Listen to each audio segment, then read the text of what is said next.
Hey everybody, Ryan here at eTrailer. Today on our 2020 Ford Ranger, we're going to be taking a look at and showing you how to install the Westin E-Series Nerf Bars. Now originally these Nerf Bars were kind of designed to, keep the rockers and the underside of your truck a little bit more protected when you're off-roading and things like that. Well, as time goes on, things kind of evolved, and now primarily these are used to enhance the appearance of your truck. And with these newer trucks sitting higher off the ground, it seems like every year they get a little bit bigger and bigger. These are going to make it a little bit easier to hop in and out of the truck. And today we actually have the black Nerf bars on our truck. They're powder coated. I think it looks really good, kind of gives it that classic pickup truck look. But if that's really not your style, there's also polished stainless ones available as well. So either one you go with, I really think you can't go wrong.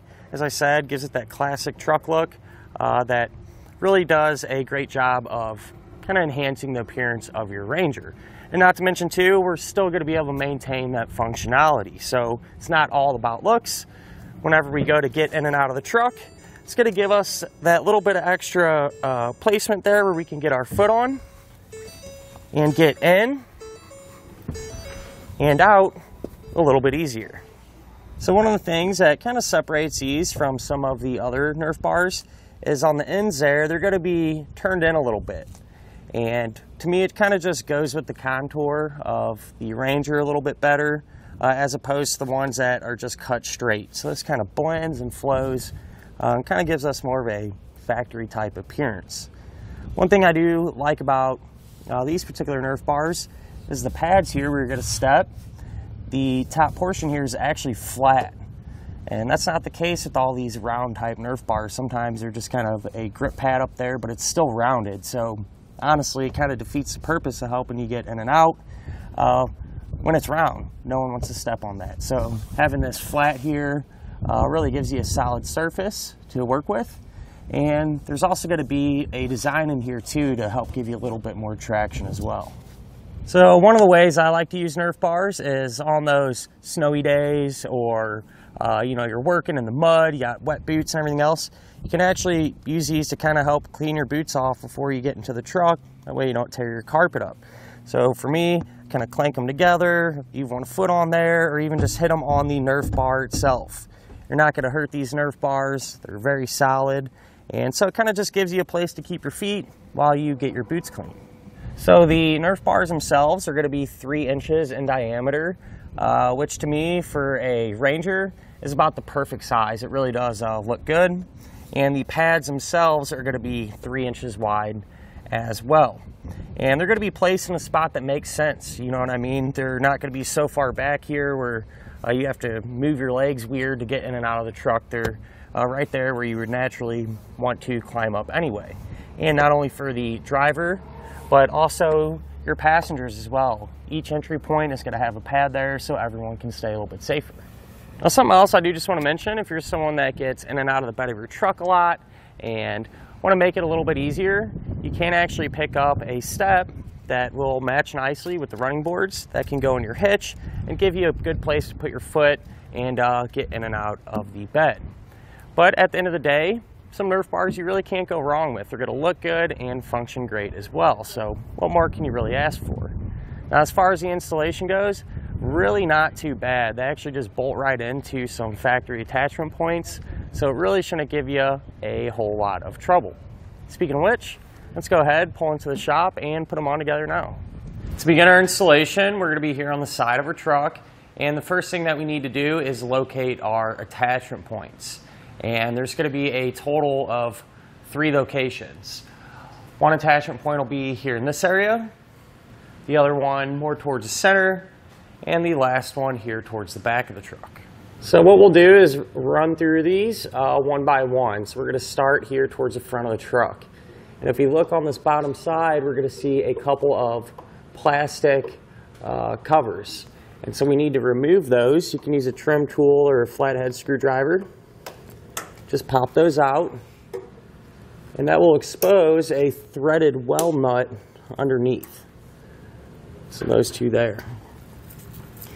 Even though these were covered, I do suggest using a tube brush or something similar and just kind of running it through those threads to clean out any potential dirt or debris that may be inside. And once you have those clean, what we can do is grab our bracket and loosely install it. Now these are specific as far as the location goes. So the front one is going to look a little different. These tabs here are going to be spaced apart a little bit more, and there's also a F stamped into the steel there to indicate front.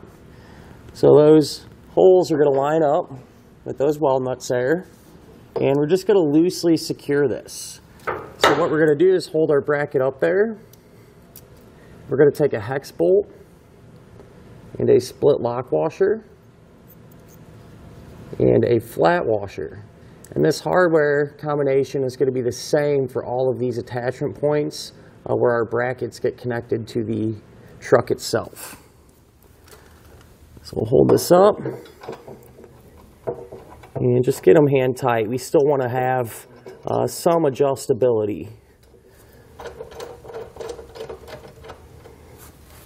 Now moving towards the center of the truck, we're going to have, again, two attachment points, a cover there and a cover on the inside portion of the rocker there. Again, we'll remove those plugs.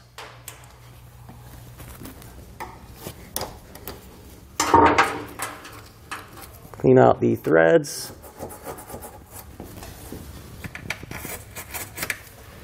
And then we can grab our center bracket, which is going to look like this. It's also stamped with a C. And then we'll take the hardware combination that we talked about and again get it started hand tight.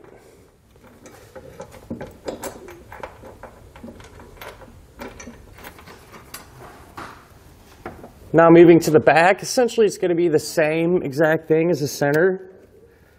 There's our attachment points. Again, we'll just pop these covers out.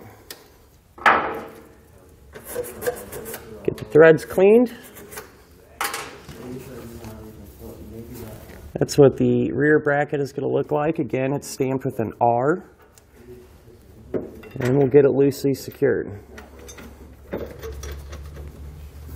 Grab our running board itself here, and these are side specific. The bag that they come in are labeled, so just make sure you grab the right one.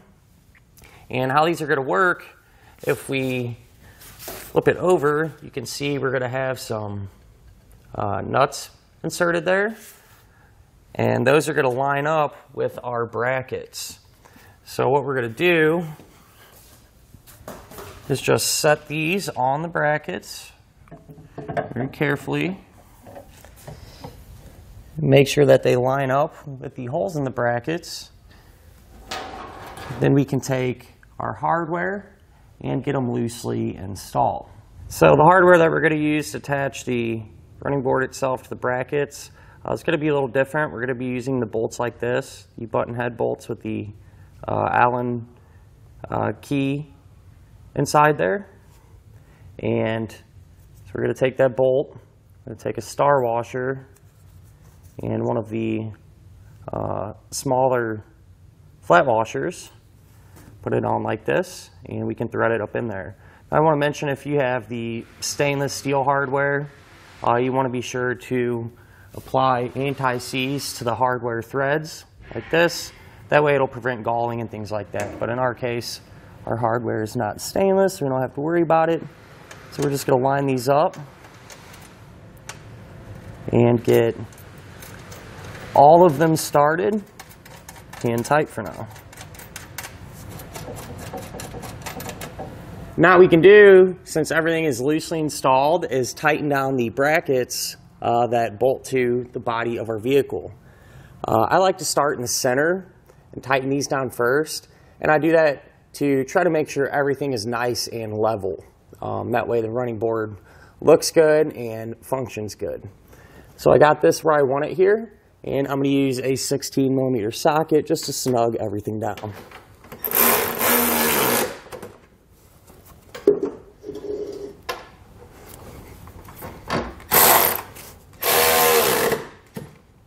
I'll do that same thing for our other two ends. At this point, what we can do, make sure you have the running board itself nice and level and in the position how you'd want it. And we can come back with our Allen key and tighten down the bolts that connect the brackets to the running board itself.